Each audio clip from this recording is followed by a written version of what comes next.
오늘은 다시 신앙의 기본기로 돌아가라, 다시 신앙의 기본기로 돌아가라라는 제목으로 말씀을 좀 나누겠습니다. 우리가 지난 주일까지 해서 아이성 2차 전투에서 승리한 말씀을 같이 나누었습니다.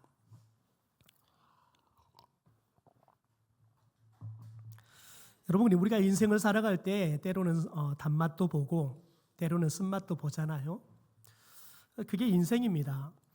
어떤 사람이 일방적으로 늘 성공의 단맛만 보는 사람도 없고요, 늘 실패의 쓴맛만 보고 사는 사람도 없습니다. 좀 정도의 차이는 있겠지만 대부분의 사람은 단맛도 있고 쓴맛도 있는 인생을 살아가는 거지요. 여러분, 우리가 지난주까지 살펴봤던 이스라엘 백성들로 마찬가지입니다. 가나안 땅을 들어오면서, 그것도 40년 만에 하나님이 허락한 이 가나안 땅에 들어오면서 첫 성이었던 이 여리고성에서는 그들이 손 하나 까딱하지 않고 6일 동안 하루에 한 바퀴씩 돌고 7일째 되는 날은 7바퀴를 돌고 하나님의 이 타임에 맞춰서 소리쳤더니 여리고성이 그냥 손 하나 까딱하지 않고 무너지는, 그래서 완전히 대승을 거두었지요. 여러분, 그런데 어찌된 게 정탐꾼들이 가서 보고 왔을 때 이 여리고성보다 훨씬 약하다고 판단했던 이 아이성 전투에서는 그들이 예상한 것보다 훨씬 더 2,000명보다는 3,000명을 보내서 전쟁했지만 패하고 맙니다. 그러니까 여러분, 이들이 성공의 단맛을 보다가 이제는 아이성 1차 전투에서는 여러분 패전의 쓴맛을 보게 된 거죠. 여러분, 그런데 우리가 오늘 이 점에서 우리가 주목을 좀 해봐야 합니다. 왜 여리고성 전투는 승리를 했는데 여리고성보다 훨씬 쉽게 이길 거라고 예측했던 아이성 전투에서는 패배했냐는 거예요. 이스라엘 백성들은 여리고성 전투에서는 철저히 하나님의 뜻에 순종을 하지요. 그래서 그들이 요단강을 건너올 때 하나님의 말씀을 따라서 요단강 한가운데에서 돌들을 12개를 주고 와서 요단강을 건너고 난 다음에 그 12개의 돌들을 세워서 기념비를 세우죠. 왜냐하면 하나님께서 이 물이 가득했던 요단강을 마르게 하고 우리를 안전하게 건너서 이 가나안 땅에 들어오겠다라는 이 하나님의 은혜 이야기를 자신들은 물론이고 후대의 다음 세대들에게도 이 하나님의 은혜 이야기를 전해주기 위해서 그랬습니다. 그러니까 그것도 철저히 하나님의 말씀에 따라서 그들이 순종함으로 그렇게 한 거지요. 여러분, 또한 그들이 여리고성 전쟁을 하기 전에 한 게 뭐였냐면 여러분, 할례 의식들을 행했습니다. 그러니까 애굽에서 출애굽을 하고 난 이후에 태어났던 세대들은 광야의 길을 계속 걷고 하다 보니까 할례를 하지 못했습니다. 그러니까 40살이 됐는데 아직 할례를 못한 이스라엘 사람도 있었겠지요.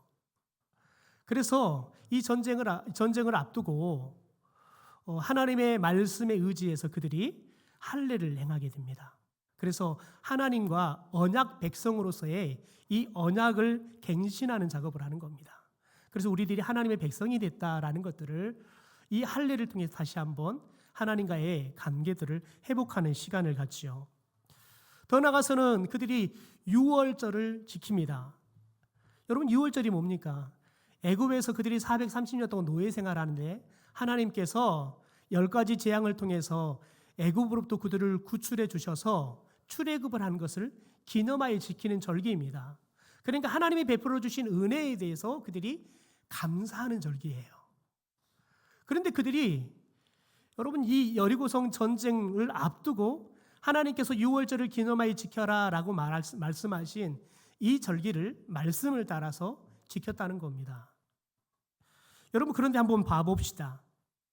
이런 할례 의식을 행하고 있고요, 더 나아가서는 이 유월절 절기를 지키는, 여러분, 이 절기를 지키는 이 장소가 어디입니까? 여러분, 가나안 땅 초입입니다. 그러니까 가나안 땅에는 이미 가나안 땅에 살고 있는 온주민 7족속이 살고 있었습니다. 이 사람들은 전쟁에 능한 사람들입니다. 악독한 사람들입니다. 그런데 여러분, 이들이 언제 어떻게 공격해 들어올 줄 모르는 여러분, 그런 위험하고 위급한 상황인데도 이들은 하나님의 말씀을 따라서 할례를 행합니다. 할례를 행하면 남자들은 최소한 일주일에서 2주 이상은 제대로 전쟁을 할 수가 없습니다. 여러분, 그런데 그들이 하나님의 말씀을 따라서 할례를 행합니다. 그래서 하나님과의 관계를 바르게 딱 설정하는 작업들을 하지요. 더 나아가서 여러분, 6월절을 지킨다. 6월절을 지키려고 그러면 여러분, 양도 잡아야 되고 또 나물도 해야 되고 또 누룩이 없는 빵도 만들어야 됩니다. 여러분, 느긋하게 이렇게 잔치 음식을 준비할 수 있는 그런 분위기가 아닙니다. 그런데 그들은 말씀을 따라서 그렇게 하나님의 말씀을 따라서 그들이 6월절 절기를 지키는 일들을 합니다. 여러분, 그리고 난 다음에 하나님의 말씀을 따라서 그들이 여리고성의 전쟁에 임하게 됩니다. 그래서 그들이 여리고성 전쟁에서 대승을 거두게 되는 거죠. 여러분, 반면 아이성 전투는 어떻습니까? 그들이 아이성 전투 이전에 여리고성 전투에서 대승을 거두지요. 하지만 여러분, 이 대승이 이들에게는 불행이 되었습니다. 왜냐하면 여리고성을 이기고 나니까 아이성은 쉽게 보이는 겁니다. 그러니까 자신들도 모르게 자신들이 교만한 마음을 품은지도 모르게 교만해져 버린 거예요.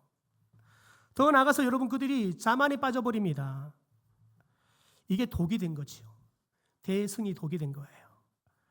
특별히 아간은 하나님께서 분명히 여호수아를 통해서 이 여리고성을 점령하고 이 여리고성 전투에서 얻는 전리품들은 다 첫 번째 얻는 소산물이니까 하나님의 것이다. 그래서 하나님께 다 드려라 라고 하나님의 명령을 들었습니다. 그런데 이 여리고성 전투를 하고 난 다음에 여러분, 전리품들이 여러분 많은 걸 보면서 여러분 아간이라는 사람이 결국은 하나님의 말씀에 불순종해서 전리품 일부분을 여러분 땅속에 묻어서 감추게 되죠. 이런 불순종으로 이스라엘은 아이성 1차 전투에서 패배의 쓴잔을 마셔야 했습니다. 여러분, 우리 역시 이 점을 주의하고 또 주의해야 되는 겁니다. 여러분, 우리들이 잘 되고 또 잘 될 때, 평안하고 평안할 때 여러분, 저와 여러분이 주의해야 되는 거예요. 여러분, 우리가 기도하지 않아도 하나님이 베풀어 주신 축복이 너무 많아서 저와 여러분이 이렇게 행복해도 될까? 이렇게 내가 평안하게 살아도 될까? 라고 생각할 때 여러분, 우리들은 조심해야 돼요. 왜냐하면 나도 모르게 자연스럽게 여러분 겸손해야 된다라고 말하면서 나는 정작 교만에 빠져버릴 수 있는 게 인간이기 때문에 그렇습니다. 여러분, 더 나아가서는 우리가 성공하면 할수록 더 조심해야 되는 건 뭐냐면 여러분, 저와 여러분이 하나님이 베풀어 주신 은혜 때문에 우리들이 성공했다는 생각을 못하고 마치 내가 잘나서 내가 열심히 살아서 이렇게 성공하고 잘 사는 것처럼 착각하는 거지요. 여러분, 많은 성공하는 사람들이 그렇습니다. 특별히 자수성가한 사람들의 특징이 그렇습니다. 자칫하면 마치 내가 열심히 살아서 내가 밤낮 가리지 않고 정말 안 쓰고 개같이 벌어서 이렇게 내가 잘 산 줄 압니다. 여러분, 그게 맞긴 맞지만 하나님이 은혜를 주지 않으면 그렇게 살아도 열심히 살아도 여러분 성공하지 못하는 사람이 얼마나 많습니까? 하나님의 은혜 때문에 그렇게 되는 거예요. 그런데 여러분, 우리들이 하나님의 영광을 내가 취해버리고 하나님을 자랑하고 하나님께 영광을 올려드린 게 아니라 내 자랑, 사람들에게 내가 영광을 취해버리는 삶을 우리도 모르게 여러분 빠져버릴 위험이 있다는 겁니다. 그래서 우리들은 성공하면 성공할수록, 삶이 평안하면 평안할수록 우리의 내면의 상황을, 우리 내면의 상태들을 늘 잘 살펴봐야 하는 거지요. 오늘 본문은 바로 이 점을 우리에게 잘 보여주고 있습니다. 하나님은 이스라엘이 아이성 1차 전투에 패배 원인을 다 찾게 하지요. 그래서 이 아간과 아간의 가족들과 아간이 가지고 있는 모든 재산들을 다 돌로 치고 불로 태워서 죽이고 다 없애버립니다. 그래서 이스라엘 공동체 안에 죄를 깨끗하게 다 제거합니다. 그래서 이스라엘 백성들이 거룩한 하나님의 백성 공동체가 되도록 회복시키죠. 그리고 하나님께서 비로소 여호수아를 통해서 아이성으로 올라가라 말합니다. 여러분, 그리고 하나님께서 뭘 약속하냐면 아이성을 점령하면, 다시 말해서 하나님께서 아이성을 너희들이 싸워서 이기도록 해주겠다는 거예요. 그런데 아이성을 점령하면 여리고성과는 다르게 전리품을 다 너희들끼리 나누어 가져라, 하나님께서 이야기를 하는 겁니다. 여러분, 그러니까 생각해 보십시오. 아간이 한 텀만 욕심을 덜 부렸다면, 여러분, 여리고성이 아니라 여러분 그 욕심을 조금만 쉬었다면 아이성이면 하나님께서 전리품들을 다 줄 거예요. 여러분, 제가 처음 이 여호수아를 시작하면서 아이성은 여리고성보다 몇 배가 크다 그랬어요? 3배가 크다 그랬어요. 그러니까 여리고성보다 전리품을 훨씬 더 많이 얻을 수 있는 겁니다. 그러니까 여러분, 아간은 여러분 하나님의 걸 조금을 노리다가 하나님이 줄 많은 것을 놓쳐버린 불행한 사람이 되는 겁니다. 여러분, 하나님께서 이스라엘 백성들에게 이렇게 전쟁의 승리도 줄 것이다, 너희들이 올린 전리품들을 내가 너희들에게 축복으로 주겠다라고 말씀하십니다. 여러분, 더 나아가서는 하나님께서 아이성을 어떻게 너희들이 공격할 거냐, 하나님이 직접 작전을 다 짜가지고 아주 세심하게 직접 알려주십니다. 이 말은 뭐냐면 하나님께서 이 전쟁의 장수가 되어서 이스라엘 백성들을 데리고 나서 싸우겠다는 거예요. 하나님의 작전을 따라서 이스라엘 백성들이 싸워서 이기게 하겠다는 겁니다. 여러분, 기억하십시오. 하나님은 우리의 인생에도 똑같이 우리가 성공하고 이길 수 있는 하나님의 식을, 하나님의 작전을 이미 짜고 계신 줄 믿습니다. 그래서 하나님은 우리 가운데 말씀을 통해서 하나님의 작전을 알려주기를 원해요. 여러분, 종은 주인이 무엇을 원하는지, 주인이 무엇을 할지 계획을 몰라요. 그러나 여러분, 친구가 무엇을 할지 다 알려준다는 거예요. 예수님은 우리의 친구라는 거예요. 그래서 예수님이 뭘 할지 우리에게 다 공유해 주시겠다는 거예요. 그러므로 저와 여러분이 우리의 인생을 나 홀로 애롭게 살아가는 사람들이 아니라, 여러분 우리의 인생에 대해서 완벽한 계획과 작전을 갖고 계시는 하나님과 동행하며 승리하는 삶을 살아가는 저와 여러분이 되기를 주님의 이름으로 축원합니다. 여러분, 그런데 보십시오. 이 아이성 전투에 승리했던 여호수아와 이스라엘 백성들은 여러분 이 분위기를 몰아서 다음 성을 점령하기 위해서 바로 직진하지 않습니다. 여호수아는 지난 3차례의 전쟁을 돌아보면서 다시 신앙의 기본기를 점검하는 시간을 갖습니다. 여러분, 얼마나 이게 비효율적인 일입니까? 지금 여러분 전쟁에서 이겼으면 그 다음 성은, 여러분 여리고성 이겨버렸죠. 아이성 이겨버렸죠. 그러면 그 다음 성들은 여리고성 사람들보다 더 무서워 벌벌 떨고 있는 거예요. 가면 알아서 성문 열어줄 거예요. 여러분, 그런데 이런 분위기에 여호수아는 여러분 분위기를 타지 않아요. 그리고 여러분 가던 길을, 성공하는 길을 멈추어요. 그리고 여러분 신앙의 기본기를 점검하는 시간을 갖습니다. 에발산에 제단을 쌓고요, 하나님을 예배합니다. 그래서 하나님과 언약을 다시 한번 갱신합니다. 사실 모세는 죽기 이전에 그의 고별 설교인 신명기 27장에서 이스라엘 백성들에게 오늘 여호수아가 행하고 있는 이 일을 명령했어요. 왜냐하면 이게 신앙의 아주 중요한 기본기이기 때문에 그렇습니다. 우리 신명기 27장 중에서 4절, 5절, 8절의 말씀만 같이 한번 읽어보죠. 시작. 너희가 요단을 건너거든 내가 오늘 너희에게 명령하는 이 돌들을 에발산에 세우고 그 위에 석회를 바를 것이며, 또 거기서 내 하나님 여호와를 위하여 제단 곧 돌단을 쌓되 그것에 새 연장을 대지 말지니라.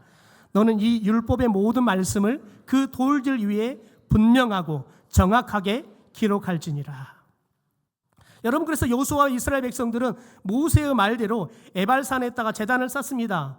제단을 쌓는 돌도 여러분 새 연장이 닿지 않는 자연석 그대로를 여러분 골라서 제단을 쌓습니다. 왜요? 말씀대로요.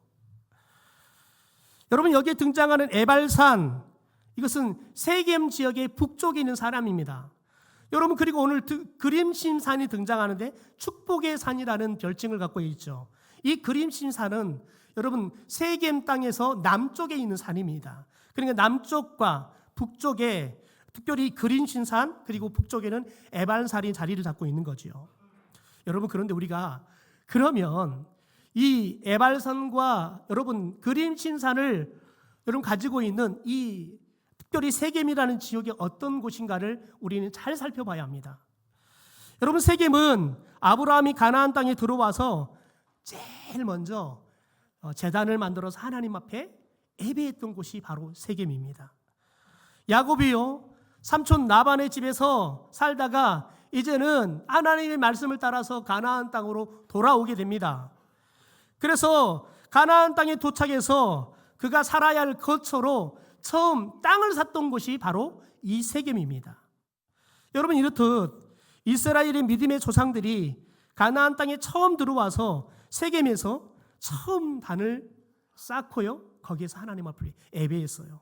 그러듯 지금 여호수아와 이스라엘 백성들도 가나안 땅에 들어와서요, 처음으로 세겜에서 단을 세우는 겁니다. 그리고 예배하는 거지요. 여러분, 그런데 이스라엘 백성들은 자신의 선조들이 하나님을 예배했던 세겜에서 번제물 그리고 화목제물을 드립니다. 그러니까 그들의 믿음의 선조들처럼 여러분 하나님 앞에 예배하는 믿음의 대를 잇는 모습을 복원하는 거예요. 실제로 여러분 이스라엘 백성들이 가나안 땅을 정복한 이후에 여호수아가 이스라엘 지파들에게 땅들을 다 분배를 해줍니다. 그리고 난 다음에 이 세겜에 다 모이게 하죠. 그래서 세겜 총회라는 별명이 붙어 있는 회의를 하게 되어집니다. 그래서 이 회의를 하고 여러분 이스라엘 백성들과 언약을 체결을 합니다. 그리고 난 다음에 여호수아가 뭐라고 선포를 하냐면 이 가나안 땅에서는 오직 하나님만 섬겨야 한다, 이 말을 선포하는 거지요. 그러니까 이스라엘 백성들에게 있어서는 이 세겜은 여러분 그들의 믿음의 발원지예요. 세겜하면 그들의 조상들이 여러분 예배를 통해서 하나님 앞에 온전한 믿음을 세웠던, 온전한 예배자로 하나님 앞에 나아갔던 여러분 그들의 믿음의 모습들을 늘 그릴 수 있는 곳이 세겜이에요. 그래서 그들이 이 세겜 땅에서 여러분 하나님 앞에서 예배하고 여러분 번제물도 드리고 화목제물을 드리는 겁니다. 여러분, 이것이 이스라엘이 여리고성을 정복한 이후에 보여준 모습과 확연하게 다른 모습입니다. 여리고성을 점령하고는 예배도 드리지 않습니다. 여러분 말씀대로 여러분 제단은 에발산에 세웠는데요, 새 연장으로 다듬지 않는 자연석으로 여러분 제단을 쌓습니다. 그리고 거기에서 번제물, 화목제물을 드리는데요, 그런 이유가 있어요. 번제물은 뭘 말하냐면 여러분 죄를 지었을 때 하나님 앞에 회개하며 드리는 게 이 번제물입니다. 그러니까 아간을 비롯한 이스라엘 백성들이 하나님 앞에 지었던 이 죄를 회개하면서 죄 사함을 위한 제사로 이 번제물을 드린 겁니다. 그리고 화목제물을 드린 건 뭐냐면 자신들이 하나님 앞에 범죄했음에도 불구하고 하나님이 그들을 용서해 주시고 은혜를 베풀어 주셔서 그들이 다시 두 번째 싸움에서는 이기게 하신 그 하나님의 은혜에 감사하면서 이 화목제물을 드린 겁니다. 여러분, 그러나 우리가 더욱 주목해야 할 부분이 있습니다. 32절과 33절입니다. 여러분, 모세가 말씀한 대로 여호수아는 돌들을 세웁니다. 그리고 그 돌들의 석회를 바릅니다. 그리고는 여러분 모세가 말했던 하나님의 말씀들을 하나도 빠짐없이 다 기록해 놓습니다. 여러분, 특별히 고대 중동 지역에는 여러분 왕이 돌 위에다가 석회를 바르고 무엇을 하냐면 자신이 여러분 남겼던 업적들을 기록하는 거예요. 그래서 그 비석을 보면 여러분 많은 사람들이 이 양이 이런 좋은 일을 했구나라는 것들을 자랑해요. 그리고 후대들도 자신이 어떤 업적을 남긴 왕인지를 여러분 그들에게 알리는 일들을 하기 위해서 이렇게 비석을 세우고 석회를 발랐다가 거기다가 자신의 업적들을 기록해 놓는다는 거지요. 여러분, 그러니까 지금 여호수아가 모세가 말하는 것을 그대로 여기다가 기록해 놓는 것이 이와 같은 겁니다. 여러분 생각해 보십시오. 지금 이스라엘의 왕이 누구입니까? 하나님입니다. 이스라엘이 전쟁에 승리하는 비결은 여호수아가 탁월한 리더십을 발휘했기 때문에, 이스라엘 백성들이 여러분 탁월한 전투력을 발휘했기 때문에 이긴 게 아니었습니다. 이스라엘의 왕이 되신 하나님께서 그들에게 주시는 말씀을 따라 이스라엘 백성들이 순종함으로 여러분 이 전쟁에 승리한 거예요. 여러분, 그런데 이 전쟁에서 승리할 수 있는 비결은 이미 하나님께서 여호수아를 부를 때 여호수아 1장에서 이미 여호수아에게 가르쳐 주셨어요. 우리 여호수아 1장 7절 8절을 같이 한번 읽어보시죠. 시작. 오직 강하고 극히 담대하여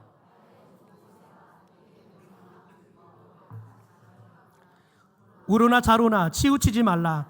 그리하면 어디로 가든지 형통하리니 이 율법책을 내 입에서 떠나지 말게 하며 주야로 그것을 묵상하여 그 안에 기록된 대로 다 지켜 행하라. 그리하면 내 길이 평탄하게 될 것이며 내가 형통하리라. 여러분, 이게 신학의 기본기인 거예요. 말씀을 묵상하고 그 말씀대로 순종하며 사는 거예요. 여러분, 이게 이스라엘 백성들이 가나안 땅에 들어가서 하나님의 거룩한 백성으로 살아가는 아주 신앙의 기본기를 갖추는 중요한 원리라는 거예요. 여러분, 손흥민 선수 아버지인 손흥정 감독이 축구를 잘하는 비결에 대해서 이야기를 했어요. 그런데 축구를 잘하는 비결을 공에 있다라고 이야기해요. 여러분, 공에 있다, 이게 무슨 말이냐면 축구를 잘하기 위해서는 공을 잘 다뤄야 한다는 거예요. 이것을 골 감각이라고 말해요.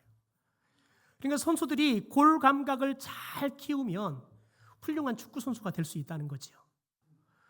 여러분, 그래서 손흥민 선수는 어릴 적에 경기를 거의 내보내지 않고 이 골을 다루는, 여러분, 골을 다루는 기술만 계속해서, 그래서 하루 종일 발에서 공이 떨어지면 다시 운동장을 이 공을 차면서 돌게 했다는 거예요.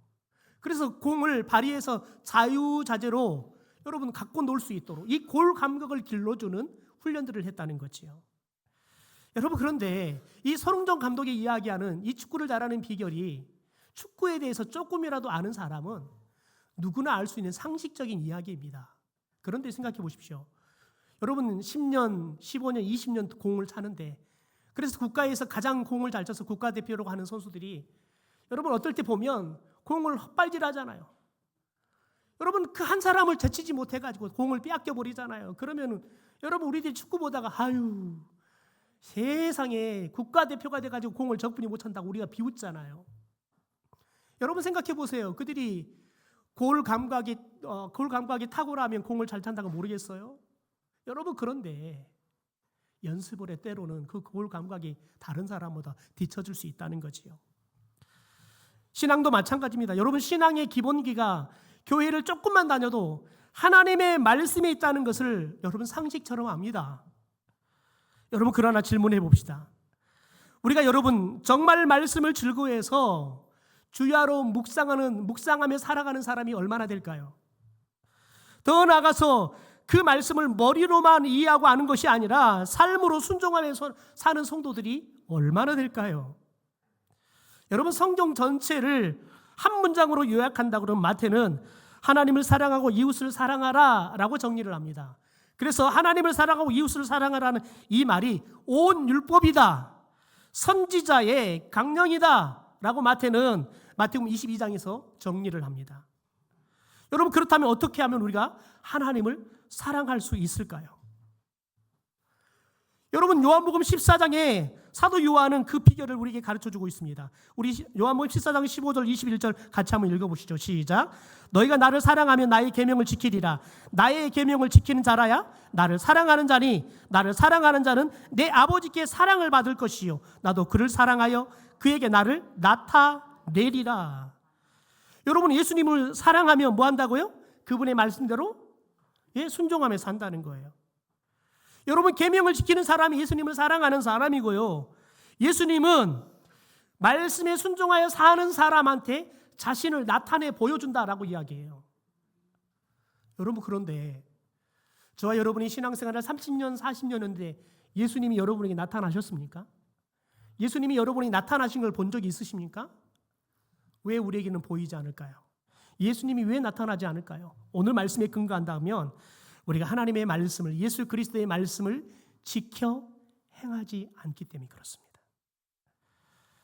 여러분, 신앙의 기본기가 안 되어서 순종하지 않기 때문에 그렇다는 거예요. 사랑하는 성도 여러분, 하나님의 말씀을 즐거워해서 주야로 묵상하고 그 말씀을 순종하여 살아가는 신앙의 기본기를 잘 다질 수 있게 되기를 소망합니다. 여러분, 그래서 우리의 말씀의 감각이 탁월해서 우리의 삶 속에 예수님이 나타나는 은혜의 삶을, 축복의 삶을 저와 여러분이 살 수 있게 되기를 소망합니다. 여러분, 오늘 31절을 보면 여호수아는 이스라엘 백성 앞에서 돌에 모세가 기록한 말씀을 다 새겨 넣습니다. 그리고 12지파를 반씩 나누어서 에발산에, 또 반은 그린신 산적에 등을 지고 서게 합니다. 그리고는 한가운데 여러분, 제사장들이 특별히 언약궤를 메고 서게 합니다. 여러분, 그런데 그리고 난 다음에 여호수아가 하는 게 뭐냐면 축복의 말씀과 저주의 말씀을 낭독했다고 34절에 이야기하고 있습니다. 오늘 말씀에는 축복의 말씀이 뭐고 저주의 말씀이 뭔지 잘 기록되어 있지 않습니다. 그러나 이미 모세가 마지막 골별 설교인 신명기 27장에 축복과 저주의 말씀에 대해서 잘 이야기해 주고 있습니다. 그런데 오늘 우리는 이 저주의 말씀에 어떤 말씀이 있는 건 잠깐 우리가 자막을 통해서 보겠는데요. 신명기 27장입니다. 우리 같이 한번 읽어보겠습니다. 시작. 대장장이를 시켜서 주께서 역겨워하시는 우상을 새기거나 부어 만들어서 그것을 은밀한 곳에 숨겨놓는 자는 저주를 받는다 하면 모든 백성은 아멘하고 응답하여라. 아버지와 어머니를 업신여기는 자는 저주를 받는다 하면 모든 백성은 아멘하여라. 이 율법 가운데 하나라도 실행하지 않는 자는 저주를 받는다 하면 모든 백성은 아멘하여라. 여러분, 우리가 하나님의 말씀을 들을 때 은혜가 되고 축복이 되는 말씀이면 나도 모르게 아멘 해줘요. 여러분, 그런데 저주의 말씀은 아멘이 되든가요? 안 돼요. 예, 우리 오집사님이 진짜 믿음이 좋으신 분이신 거예요. 여러분, 그런데 오늘 말씀에는 저주의 말씀에 아멘 하래요. 왜 그럴까요? 여러분, 우리들이 아이들을 키우다 보면 아이를 학교 보낼 때 그러잖아요. 애야, 건널목 건널 때 꼭 파란 신호등 건너라. 빨간 신호등 건넜다는 큰일 난다. 여러분, 아침부터 아이가 학교 가는데 저주 같은 이야기 하잖아요. 빨간 신호등이 건넜다는 큰일 난다. 너 죽는다. 라고 이야기해요. 왜 그렇게 이야기합니까? 여러분, 아이를 죽으라고 말하는 게 아니에요.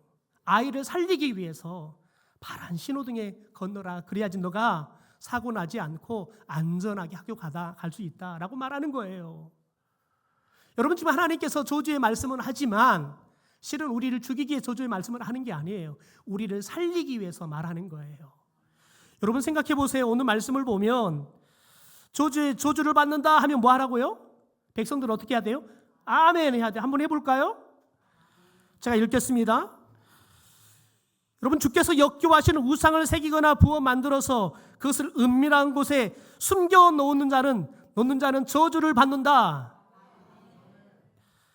그 다음에 여러분이 심각하게 생각해 보셔야 합니다. 아버지와 어머니를 업신 여기는 자는 저주를 받는다. 네, 아멘 하셨습니다. 이 율법 가운데 하나라도 실행하지 않는 자는 저주를 받는다. 큰일 났습니다. 여러분은 오늘 아멘 해버렸기 때문에 하나님의 말씀을 그대로 순종하며 살아야 돼요. 하나라도 실행하지 않으면 어떻게 된다고요? 저주받는다고요. 여러분, 그런데 더 중요한 게 있습니다. 여호수아가 이 말씀을 선포하는데 오늘 35절에 보니까 이 말씀을 듣고 아멘하는 사람들이 누구입니까? 이스라엘 온 회중 여자들, 아이, 그리고 함께 여러분 동행하는 거류민들. 그러니까 여러분, 아이들에게도 잠깐 함께 동행하는 거류민들에게도 하나님의 말씀을 다 들려주라는 거예요. 왜요? 왜냐하면 여러분, 우리 다음 세대에게도 하나님의 말씀은 그들의 인생을 결정짓는 아주 중요한 하나님의 여러분 축복의 말씀이기 때문에 그렇습니다. 여러분, 우리 교회가 왜 매일 큐티 합시다, 하루에 20분씩이라도 공동체 성경 읽기 해봅시다, 주일 저녁이라도 우리가 가정예배 드려봅시다. 왜 이 운동합니까? 이게 신앙의 기본기이기 때문에 그렇습니다. 이게 안 되면 아무것도 안 되는 거예요. 이거 안 되는데 우리가 아무리 봉사 많이 하고 헌금 많이 한다 할지라도 여러분 우리는 하나님께 축복을 받을 수 없습니다. 여러분 아이들이 가정의 둥지를 떠나기 전에 신앙의 기본기를 가르쳐야 돼요. 그래서 우리가 매일 10분이라도 큐티 할 수 있게 되기를 소망합니다. 자동차 안에서라도 여러분 공동체 성경 읽기를 들을 수라도 있게 되기를 소망합니다. 여러분 한 주에 최소한 주일이라도 주일 저녁이라도 아이들과 함께 예배하십시오. 여러분 그럴 때 하나님께서 우리 가운데 여러분 더 나은 여러분 삶을 우리 가운데 주는 거예요. 여호수아는 여러분 승리를 하고 계속 승리를 할 수 있는 분위기지만 여러분 그가 스톱하고 뭘 지금 다시 돌아가는 거예요? 신앙의 기본기를 점검하는 자리로 돌아가는 거예요. 여러분 우리에게 매주일을 주는 것, 절기를 주고 매해를 주는 것은 하나님께서 여러분 일주일을 살고 우리의 신앙의 기본기가 지금 흐트러지지 않았는지 예배를 통해 점검하라는 거예요. 그러면 여러분 저와 여러분이 예배할 때마다 다시 신앙의 기본기로 돌아가서 우리가 하나님과 말씀을 통해 기도를 통해서 관계가 바로지고 하나님이 들려주신 말씀대로 순종하여 살아감으로 하나님이 주신 약속의 말씀을 축복의 말씀을 받을 수 있는 저와 여러분이 되기를 주님의 이름으로 축원합니다.